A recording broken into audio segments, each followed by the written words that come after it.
After a 3-week peak phase of marathon training, I have now started a progressive taper, and I'm racing the Wilmslow Festive 10k this weekend as a little tune-up 2 weeks out from the Valencia Marathon. So welcome to the Wilmslow 10k race vlog. It is Friday. I've just finished my little tune-up session, 2 days out from the tune-up race.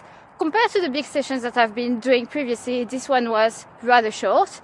2 by 5 minutes at half marathon effort, 4 by 2 minutes at 10k effort, and then 4 by 30 seconds pickups. Went quite well. It is so cold today though.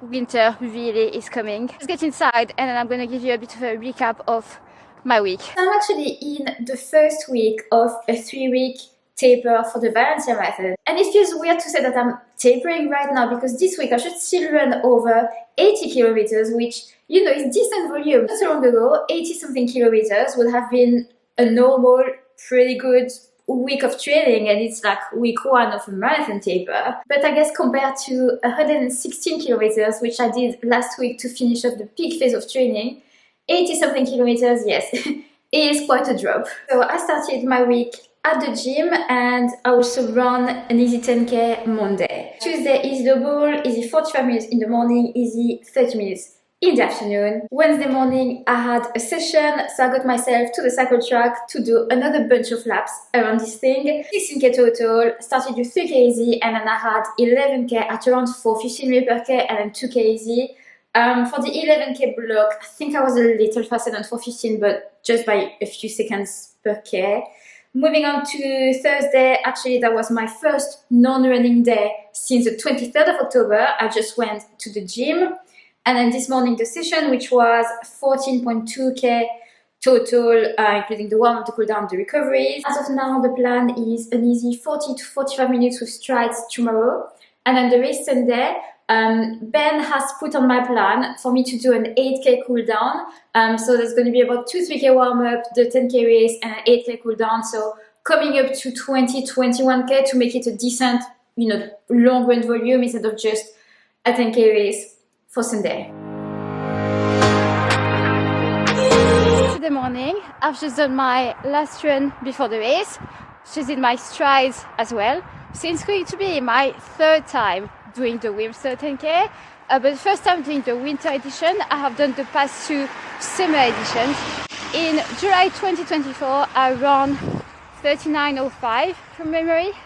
And then this July, I ran 38:10.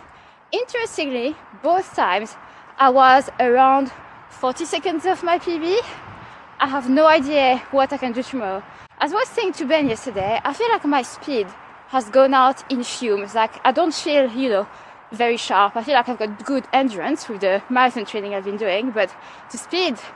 Out of curiosity, I had a look at my Strava performance predictions this morning, and at the minute Strava says I can run a 10k in basically 36:30, which would be an average pace of 3:39 ml per k. I think these predictions are really optimistic. Before I run the Mid-Cheshire 5k, I was saying that I could run a sub 18 minute 5k, and I did indeed run my first sub 18 minute 5k. But now for the 10k tomorrow, I think it's really far-fetched. Considering that my current 10k PB is a minute slower, current 10k PB is 37:27. And if I was feeling reckless, I would actually try to set off at that pace and see how long I can hang on, and I'll probably crash and burn and regret it severely during the second half of the race. I think tomorrow I'm going to be more conservative than that, but at some point I'd really like to try and race according to my Strava performance predictions and see, you know, how long I can hang on at that predicted pace. Anyway, so the Wilmslow 10k course, it is overall a fast course. I'll put the elevation graph on the screen. Basically, the first 4.5k, you go like slightly downhill progressively. The trickiest part, unfortunately, is towards the end. From kilometer 7 to 8.5, you got this gradual rise. And then you've got a downhill, and then you've got quite a steep hill. Not a long one, it's about 50 meters, but you really feel it. At this stage of a 10k race, I mean, really it is evil to have a hill there. And it's usually where my pace drops and where then I've got to just grind my way to the finish. The past 2 times I've done this course, this is what happened, and I'm expecting that tomorrow. I'm expecting to really struggle towards the end, you know, from that hill onwards. And in July, it was really warm, which did not help. Tomorrow, we're not going to have this issue. It should be about 6 degrees at the start of the race. But we are probably going to be rained on at the minute. We've got a 60% chance to rain. So we'll see what happens. Before we carry on with this video, guys, if you have been watching my vlogs, if you've been following my Valencia Marathon training and you are not subscribed to my channel yet, I would love for you to hit the subscribe button now. It doesn't cost you anything and it means a lot to me.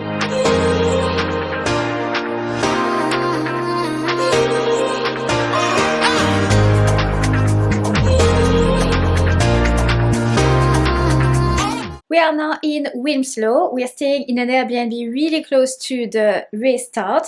And on the way here, we even stopped by the Run Northwest store where I picked up my race number. So tomorrow morning, I don't need to arrive ages in advance, which is going to be great, especially if it is raining. Now in the car, I was reading the race instructions and then I realized that the finish line is not open to spectators, it is runners only. So the plan was for Ben to film the finish because he's not racing tomorrow. And I'll have my camera with me, but I don't think I'm going to be filming a lot. So apologies in advance for the lack of race footage.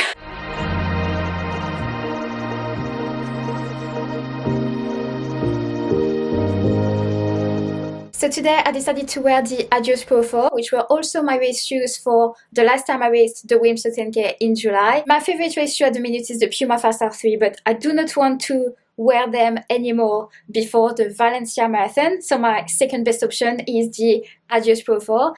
And actually I realized that the last time I raced the 10k was the Wilmslow 10k in July. So it's going to be interesting to compare performances, exactly the same course, same race shoes, see what I do today. At the start, I placed myself behind the 37:30 pacer. I had that Strava prediction in mind, and whilst I didn't have the gut to shoot for 36:30, a part of me wanted to see if I could scrape under 37 minutes, so I tried.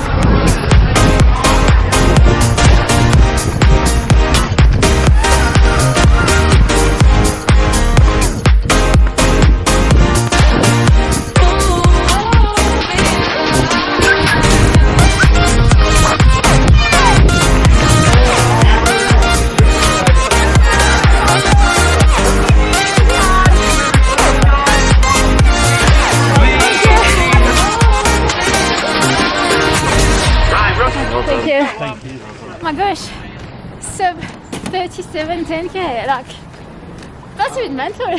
So turns out Strava wasn't completely off the mark. So my chip time for today is 36:56. Okay, it's not quite the 36:29 that Strava predicted, but Strava said that sub 37 was possible, and it was indeed possible. I'm really glad I went for it in a realistic way. I really think I would have blown up if I had gone out at 36:30 pace.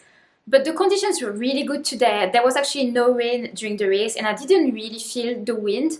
So like, a part of me was really like, if you don't try to run sub 37, you are going to regret it. So for the first 3.5 kilometers, I want to say, I was right around the 37:30 pacer and it felt comfortable. And originally, I wanted to stick around him for the first 5k of the race.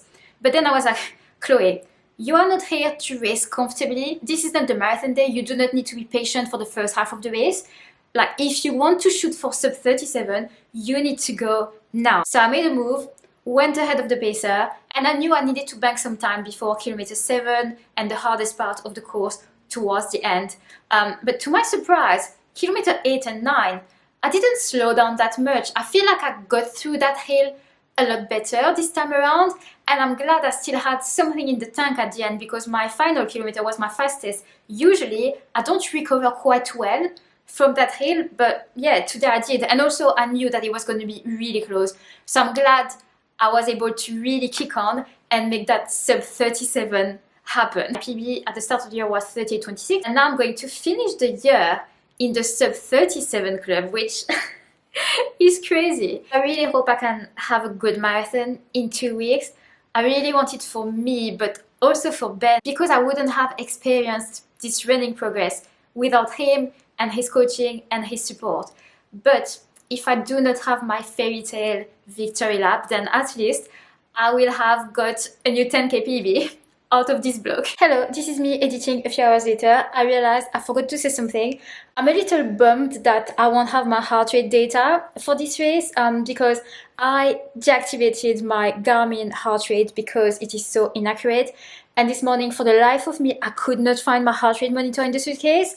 So I ended up racing without it. And then, of course, I found it afterwards when I came back to the Airbnb. So with the 3k warm-up, 10k race and 8k cooldown, which wasn't really nice because at that point the rain started and it was not light rain, wasn't great, but you know, got it done.